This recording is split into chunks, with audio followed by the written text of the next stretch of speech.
मेरे प्यारे दोस्तों, कैसे हैं आप सब लोग। आशा करता हूं कि आप सब लोग बिल्कुल ठीक हैं। दोस्तों, ये कहानी चंद्रपुर नगर नाम के एक गांव की है। ये गांव देखने में तो बहुत खूबसूरत था। हर जगह हरियाली ही हरियाली थी। हर जगह फलों के मीठे मीठे पेड़ थे। लेकिन फिर भी उस गांव के लोग हमेशा डर के साए में जीते थे। और इसका कारण था गांव के बीचों बीच खाली पड़ा एक बंगला। ये बंगला बहुत ही पुराना था। ये बंगला उस समय का है जब हमारे देश में ब्रिटिश लोगों का राज हुआ करता था। गांव के लोग इस बंगले के आसपास जाने से भी कतराते थे। माना जाता है कि ये बंगला धनीनाथ नाम के एक बहुत रईस आदमी का था। धनीनाथ बहुत धनवान तो था ही, साथ साथ वो बहुत क्रूर इंसान था। वो गरीबों को बहुत सताता था और वो अपनी पत्नी को बहुत मारता पीटता था। उसकी पत्नी रोज रोज के जुल्मों से तंग आ गई थी। अब वो धनीनाथ को प्यार नहीं करती थी। एक दिन धनीनाथ अपने घर से बाहर जा रखा था और उसकी पत्नी घर में अकेली थी। वो बोलकर गया था कि वो कल आएगा, आज नहीं आ पाएगा। लेकिन देर रात वो अचानक से घर पर आ गया और जब वो घर पर पहुंचा तो उसने क्या देखा, उसकी पत्नी किसी और आदमी के साथ थी। धनीनाथ को देखते ही वो आदमी तो किसी तरह भाग गया, लेकिन धनीनाथ ने गुस्से में अपनी पत्नी को उसी बंगले में दीवारों में चुनवा दिया और वो तड़प तड़प कर उसी में मर गई। तब से उसकी आत्मा उसी बंगले में मंडराती है। उस बंगले के आसपास से जो भी जाता है वो अपने आप ही उस बंगले की तरफ खींचा चला जाता है और अगले दिन उस इंसान की लाश उस बंगले के पास से मिलती थी।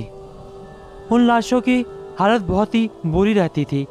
कभी किसी का सर धड़ से अलग होता था तो किसी के लाश का हाथ ही गायब होता था। उस गांव के लोगों ने कई बार उस शैतानी आत्मा को उस बंगले की खिड़की पर खड़े हुए देखा है।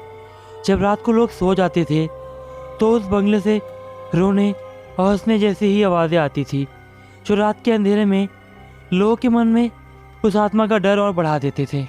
जो लोग उस बंगले के आसपास रहते थे वे हमेशा डर के साए में जीते थे कि कहीं आज वो आत्मा किसी को उठा न ले जाए। उसी गांव में एक राजू नाम का एक लड़का था। वह बहुत साहसी था और बहुत निडर भी था।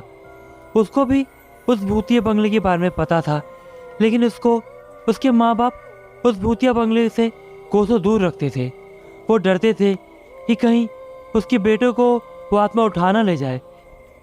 एक दिन राजू गांव वालों और अपने परिवार वालों के मना करने के बावजूद भी चुपके से रात को उस बंगले में जाने के लिए दबे पांव घर से निकल गया। वो कुछ देर बाद चलते चलते उस बंगले के पास पहुंचा। वह बंगला रात में बहुत भयानक सा लग रहा था, लेकिन राजू अपने साथ मशाल भी लेकर आया था। वो मशाल लेकर जैसे ही बंगले के दरवाजे पर पहुंचता है, बंगले का दरवाज़ा अपने आप ही खुल जाता है। ऐसा लग रहा था मानो पहले से ही कोई राजू का इंतजार कर रहा हो। राजू एक निडर लड़का था, लेकिन अचानक से जब बंगले का दरवाज़ा खुला तो वो भी थोड़ा सा घबरा गया। लेकिन फिर भी वो मशाल को आगे किए हुए बंगले के अंदर घुसा। अंदर एक भयानक सन्नाटा सा था। हर तरफ चमगादड़ और हर तरफ मकड़ी के जाले ही थे। राजू अंदर जा ही रहा था कि अचानक से उसे पायल की छन छन की आवाज़ सुनाई देती है। राजू, जो इन बातों पर विश्वास नहीं करता था, वो भी अब थोड़ा सा डर सा गया था। राजू इन बातों को सोच ही रहा था कि तभी किसी ने अचानक से राजू को पीछे से गला पकड़ लिया और जोर जोर से दबाने लगा। राजू अपने आप को किसी तरह से बचाता है और पीछे मुड़कर देखता है। वो पीछे क्या देखता है कि पीछे की दीवार से एक औरत जिसके बड़े बड़े दांत थे और उसके मुंह से खून टपक रहा था, वो देखने में बहुत ज़्यादा भयानक लग रही थी और वो राजू को मारना चाहती थी। ये देखकर राजू के तो होश ही उड़ गए थे। राजू जान बचाकर उस बंगले से बाहर भागने की कोशिश करता है, लेकिन बंगले का दरवाज़ा अपने आप ही बंद हो जाता है। वो हर तरफ से भागने की कोशिश करता है, लेकिन वो कुछ नहीं कर पाता। कुछ देर बाद वो क्या देखता है कि बंगले की दीवारों की चारों तरफ से रोने की आवाज़ आ रही थी। वे औरतें ज़ोर ज़ोर से चिल्ला रही थी कि हमें बचाओ, हमें यहाँ से निकालो। और वो क्या देखता है कि उन दीवारों से बिना असर वाली औरतें निकल रही थी। राजू को अब पछतावा हो रहा था कि उसने गांव वालों की बात क्यों नहीं मानी। वो समझ गया कि उसकी ये बहुत बड़ी भूल है। कुछ देर बाद भागने का बहुत प्रयास करने के बाद राजू वहीं हताश होकर बैठ जाता है। लेकिन कुछ देर बाद राजू को एक उपाय सूझता है। राजू ने सुना था कि अगर सूरज की पहली किरण अगर किसी भूत पिशाच पर पड़ जाए तो वह भस्म हो जाती है। राजू वो रात को किसी तरह काटता है।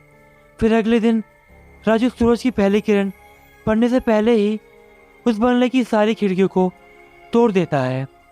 और जैसे ही सुबह होती है, सूरज की पहली किरण उस बंगले की खिड़कियों से होते हुए उस दीवार पर पड़ती है जहाँ पर धनीनाथ ने अपनी पत्नी को दीवार में चुनवाया था।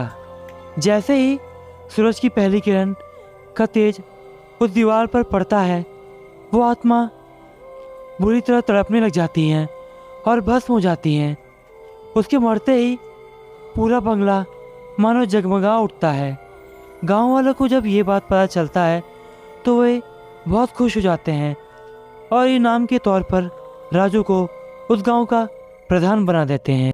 दोस्तों, अगर आपको मेरी ये वीडियो पसंद आई तो इस चैनल को लाइक कीजिए, सब्सक्राइब कीजिए और बेल आइकन दबाना बिल्कुल ना भूलें।